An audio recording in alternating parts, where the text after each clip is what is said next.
Cet épisode fait partie de mon podcast Challenge Estival 2023, un challenge avec un épisode par jour pendant 31 jours où on parle de site internet, de WordPress, d'Elementor, d'entrepreneuriat, mais également d'outils, d'intelligence artificielle et même d'automatisation.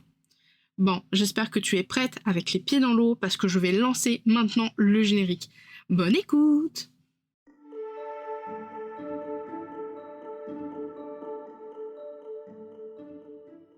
Bienvenue dans la Pause Café, le podcast qui aide les indépendantes à comprendre l'entrepreneuriat et le web.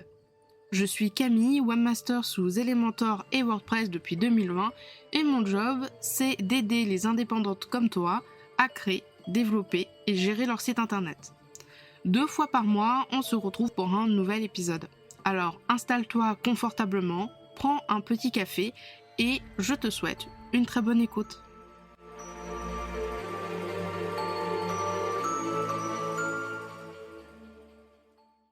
Hello et bienvenue dans ce nouvel épisode de la Pause Café. Après t'avoir décrit les 6 outils qui sont pour moi indispensables dans mon entreprise, après avoir expliqué les extensions WordPress que j'apprécie particulièrement, j'ai eu envie de te proposer de faire un room tour un petit peu de mes extensions Chrome qui sont pour moi indispensables. Alors en vrai, j'en ai pas 9, j'en ai 11, j'ai Adblock et j'ai une extension par rapport à mon antivirus Kaspersky, mais je trouvais ça pas spécialement pertinent de les mettre dans cet épisode de podcast, c'est pour ça que je t'en présente que 9. Je te rassure également que les 9 extensions dont je te parle, elles ne seront pas tout le temps activées sur mon navigateur Chrome parce que sinon il serait beaucoup trop lourd et ça serait beaucoup trop pénible. Je les ai installées et je les active vraiment quand j'en ai besoin. Il va y avoir des extensions de productivité, des extensions pour le design, des extensions pour le référencement et bien d'autres encore thèmes. Sur ce, on va commencer. La première extension dont j'ai envie de te parler, c'est tout simplement blurweb.app. Alors c'est l'une des extensions que j'ai payée, d'ailleurs c'est la seule que j'ai payée en lifetime sur AppSumo. AppSumo c'est en gros une sorte de boutique en ligne style Creative Market, Etsy, où tu vas pouvoir retrouver des applications qui sont normalement en formule payant, donc payant tous les mois, payant tous les ans, et en fait ils proposent de te vendre des clés en licence lifetime, c'est-à-dire que tu payes une seule fois et puis tu as la licence à vie. Et du coup Blurweb de base c'est tous les mois ou tous les ans, et là j'ai payé, je crois, j'ai payé $30, 40$ pour une licence à vie. Alors à quoi elle sert cette application et pourquoi je l'ai payée au final ? En gros, elle te permet de flouter ou de masquer des informations visibles et sensibles que tu peux avoir sur tes captures d'écran, sur ton navigateur. C'est super pratique quand par exemple tu dois faire un live ou quand tu dois faire un tuto vidéo et que tu n'as pas forcément, alors pour le live t'as pas forcément envie qu'en direct on voit des informations comme par exemple les mots de passe ou je sais pas, des informations genre des informations comme ton adresse, tes moyens de paiement. Et dans les vidéos, quand tu enregistres par exemple des tutoriels ou que tu fais des vidéos de présentation, ça t'évite de perdre du temps au niveau du montage, de flouter à chaque fois dès que tu vas par exemple descendre la page, de faire en sorte que le flou au niveau du montage suive la page également. Ça prend énormément de temps, moi ça me fatigue, donc du coup j'ai décidé de prendre Blurweb parce qu'il permet tout simplement de flouter directement les pages. Exemple, je sais pas, je suis sur O2Switch, je suis en train de faire un live sur comment installer WordPress sur O2Switch. Je n'ai pas forcément envie que les gens regardent, je sais pas, on va dire l'adresse URL, l'adresse IP, etc. dans mon cPanel. Et donc du coup, je peux dire à Blurweb de cliquer en fait sur la phrase pour la flouter, ou alors je peux carrément sélectionner des parties de la page et les flouter tout simplement. L'avantage avec Blurweb, c'est que soit tu peux faire ça, c'est-à-dire t'es sur une page, tu veux pas que ça se voit et du coup tu floutes et après tu enregistres ta vidéo. Et si tu veux faire du live, tu peux enregistrer cette sélection, c'est-à-dire que tout ce que tu as flouté dans la page et que tu auras enregistré, la prochaine fois que tu reviendras dans la page, à condition que tu aies gardé ton historique et les cookies, ça sera encore flouté. Et du coup, c'est super pratique quand tu es en live. La deuxième extension Chrome que j'utilise, vraiment j'utilise très très souvent, celle-là elle est tout le temps activée chez moi, c'est Ice Dropper. Alors Ice Dropper, en gros, elle te permet avec une pipette de sélectionner des endroits de ta page pour extraire le code couleur. Alors tu peux avoir le code couleur en hexa, tu peux l'avoir en RVB et en STL, je crois. Et c'est super pratique parce que des fois, j'ai pas les codes couleurs quand je suis sur Canva de mon site internet parce que j'utilise la version gratuite de Canva. J'ai pas envie de aller sur mon site, ouvrir la page et puis savoir c'est quoi le code couleur. Donc en général, j'ouvre un onglet, j'ai mon site, hop, dans mes extensions Chrome en haut à droite, je clique sur la pipette et ça me permet comme ça de sélectionner les couleurs que je souhaite avoir et je trouve ça super méga pratique. J'utilise la pipette vraiment très souvent. Alors tu peux enregistrer des palettes prédéfinies de couleurs, c'est relativement pratique si tu as plusieurs couleurs que tu souhaites avoir et tu peux également faire en sorte de reset les couleurs que tu as déjà sélectionnées. Globalement, les couleurs que j'ai là actuellement dans ma pipette, je suis en train de regarder, c'est mes couleurs de base, mes anciennes couleurs et aussi les couleurs au niveau de mes clientes, des projets clients quand parfois je dois faire du Canva ou que j'ai besoin par exemple pour sur Canva ou pour tout simplement faire un visuel, j'ai pas la couleur, j'ai pas envie de m'embêter, hop, je prends la pipette et puis je viens sélectionner comme ça la couleur qui m'intéresse. Troisième extension que j'utilise tout le temps et elle est aussi active tout le temps, c'est tout simplement l'extension Dashlane. Alors Dashlane, en début d'année, il y avait encore une application, un logiciel qu'on pouvait télécharger sur l'ordinateur. Elle est plus disponible maintenant, ça passe uniquement en navigateur et sous forme d'application sur les téléphones. Et grosso modo, Dashlane, c'est un gestionnaire de mots de passe. Et donc, quand on a énormément de comptes, surtout quand on a les comptes clients, quand on a nos comptes pro, puis les comptes perso, ça peut vite devenir un enfer de garder les mots de passe. Et donc du coup, j'ai pris Dashlane justement pour ça, pour pouvoir avoir tous mes mots de passe au même endroit. J'avais, avant d'utiliser Dashlane, et j'ai un répertoire papier. Mais c'est toujours compliqué, et là où c'est toujours compliqué, c'est au niveau de la création de mots de passe, et c'est pour ça que Dashlane, je trouve super cool. Après, il en existe plein d'autres, mais moi, du coup, je suis passée chez Dashlane. C'est la génération de mots de passe. Parce que souvent, mes mots de passe, à chaque fois, je sais jamais quoi mettre. Donc du coup, là, Dashlane me permet de générer. En plus, sur certains sites qui sont compatibles avec Dashlane, on peut modifier les mots de passe comme ça, sans avoir besoin de se connecter. On a également une surveillance du dark web, donc pour voir si nos données ont fuité par rapport à nos adresses mail, et donc c'est relativement pratique. Si je devais donner juste 2 inconvénients à ce genre d'extension, enfin ce genre d'outil, la première c'est que quand, imaginons Dashlane, voilà, je veux plus aller chez Dashlane, je veux repasser en format papier, ça va pas être possible, il va falloir que je recopie tous les mots de passe à la main, et étant donné que je fais des mots de passe à 10-15 caractères, ça va être très très compliqué. Deuxième inconvénient à Dashlane, c'est que c'est tellement simple d'enregistrer ces mots de passe et de générer les mots de passe, parce qu'en fait Dashlane voit les champs, et quand je crée un compte sur un outil ou sur une plateforme, il me propose automatiquement de créer le mot de passe. C'est que du coup, j'ai tendance à créer beaucoup de comptes comme ça à la volée, parce que je me dis voilà, c'est pas très grave, j'ai Dashlane. Et donc souvent, il m'arrive de faire le tri sur Dashlane. Alors Dashlane permet de mettre des tags. Donc j'ai des tags au niveau du pro, au niveau de mes clientes, au niveau du perso, et j'ai un tag qui s'appelle à supprimer. Et quand ça fait déjà 1, 2, voire 3 ans suivant les sites que je me suis pas connectée, je mets le tag à supprimer, et ça veut dire qu'il faut que je supprime mon compte. Donc voilà, j'ai besoin de faire ce tri assez régulièrement, parce que des fois je regarde dans Dashlane, je suis là en mode genre mais attends, mais ce compte là, je sais même plus qu'est-ce qu'il fait, je sais même plus à quoi ça sert cet outil. Donc Dashlane c'est bien, mais le fait que la création de mots de passe elle soit si fluide et si pratique, ça te pousse à te dire voilà, je crée des comptes par-ci par-là, parce que dans tous les cas le mot de passe il est généré automatiquement et qu'il est enregistré dans Dashlane, donc j'aurai pas besoin de me casser la tête. Quatrième extension, oui, je crois que c'est ça, ouais. Quatrième extension, elle aussi, encore une fois, elle est tout le temps activée sur mon navigateur, c'est Merci App. Alors, Merci App, c'est une application pour t'aider à ne plus faire de fautes d'orthographe et de grammaire. C'est vraiment un correcteur d'orthographe vraiment très poussé. Alors, je suis quelqu'un qui écrit comme je parle. Je fais beaucoup de fautes d'orthographe au niveau des fautes bêtes, quoi, genre l'heure avec ou sans S, enfin voilà. Et c'est vrai que avoir Merci App, ça me sauve énormément parce que je peux pas me permettre de corriger tout ce que j'écris, notamment les mails des clients, etc., etc. Et du coup, elle est relativement pratique. Alors, je sais que depuis quelques temps, il y a aussi l'application sur ordinateur qu'on peut télécharger, mais je l'ai mis uniquement pour le moment sur mon navigateur. Globalement, quand tu vas écrire une phrase et que tu vas avoir une faute, Merci App va du coup te montrer qu'il y a la faute et il va te proposer plusieurs choses.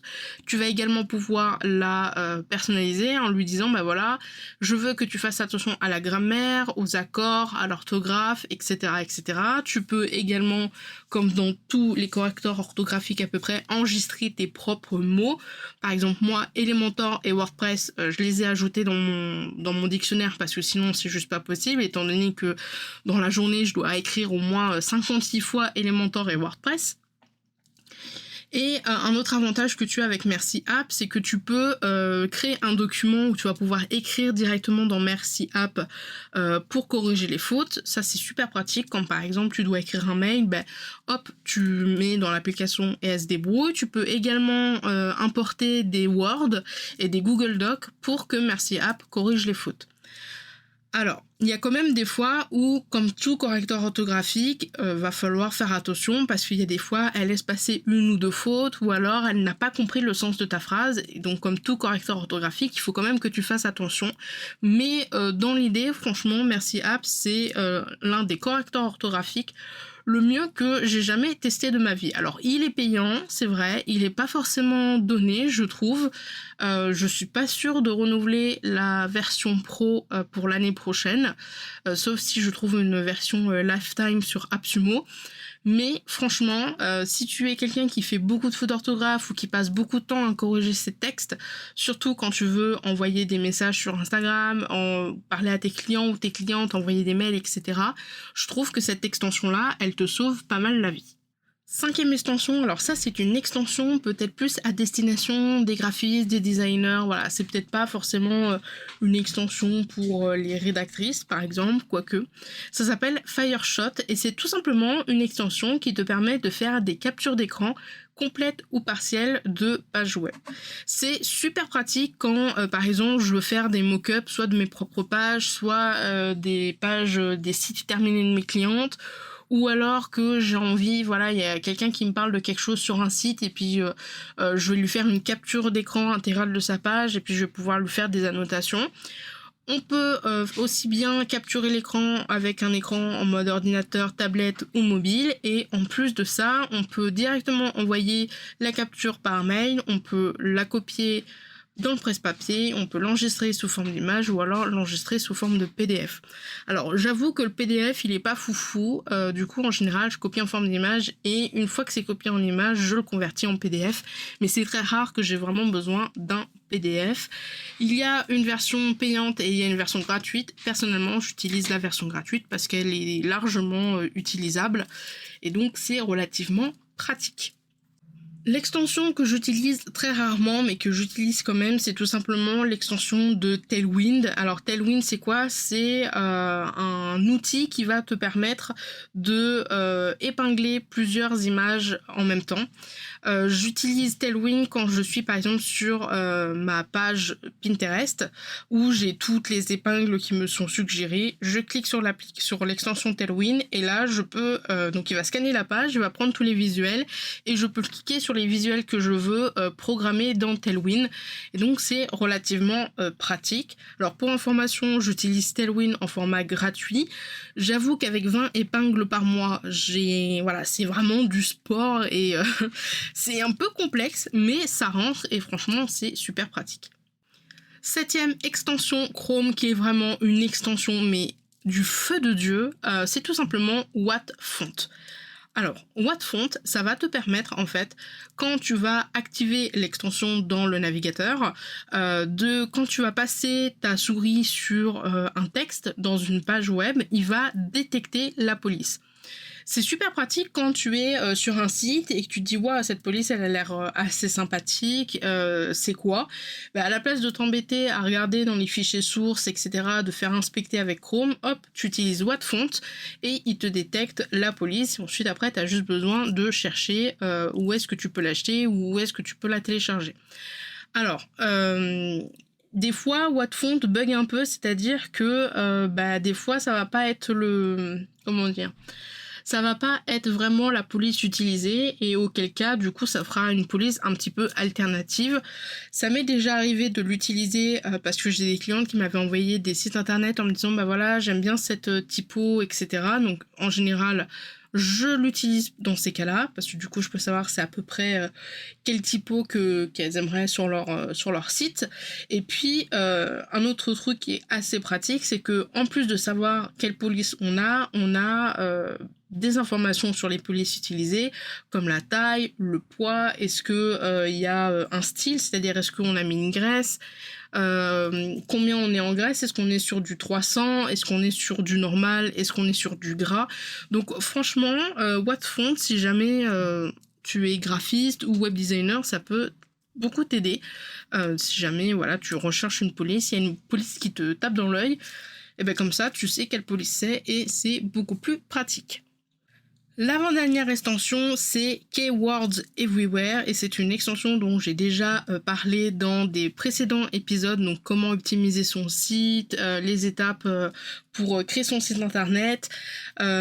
C'est tout simplement une extension qui va pouvoir nous aider au niveau du référencement.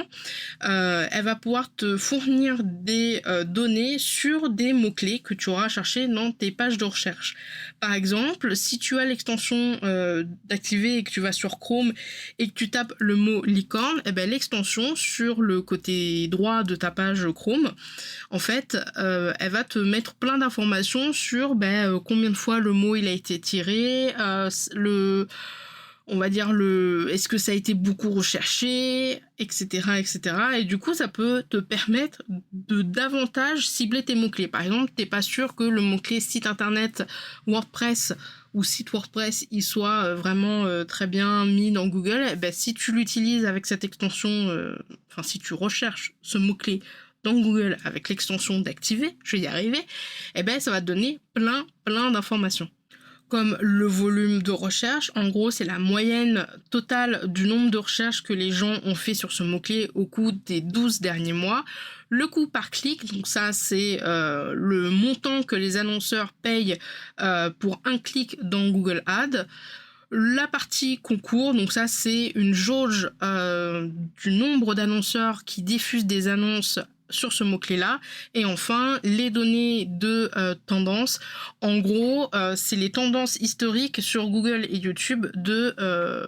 est-ce que le mot licorne, en fait, depuis, je sais pas, 2004 à maintenant, est-ce que c'est une tendance qui a tendance à monter ou est-ce que c'est une tendance qui a tendance à se casser la figure?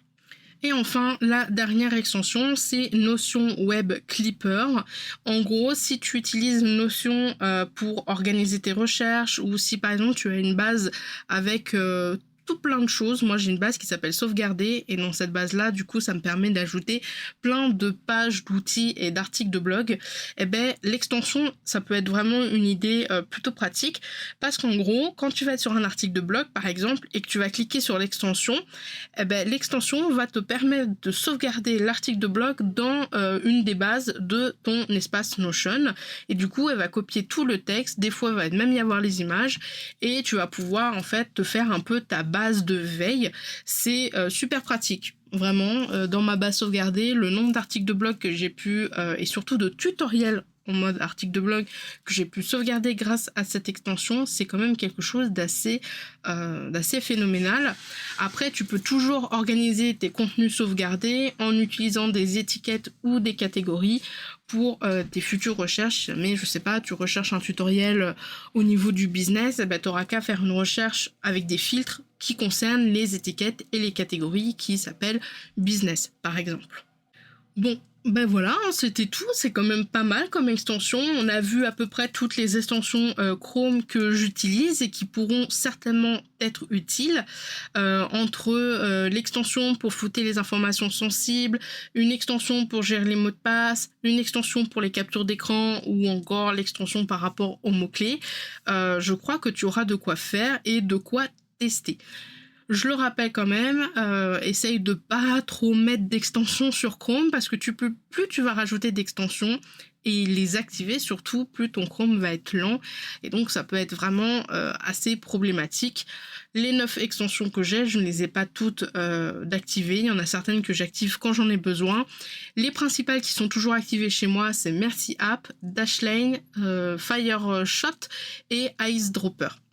Sur ce, j'espère que cet épisode de podcast t'aura plu. On se retrouve demain pour un prochain épisode. D'ici là, je te souhaite une très bonne journée, une très bonne soirée, et puis je te dis à bientôt. Salut, salut. Tu as aimé cet épisode et tu ne veux pas rater les prochains? Alors abonne-toi à la pause café sur la plateforme de ton choix. Et si la pause café te plaît, n'hésite pas à me laisser un avis et une note sur Apple Podcast pour le faire découvrir à d'autres entrepreneurs.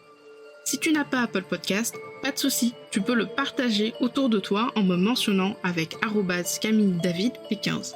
Sur ce, je te souhaite une très bonne journée, une très bonne semaine et je te dis à la prochaine dans un prochain épisode. Salut, salut!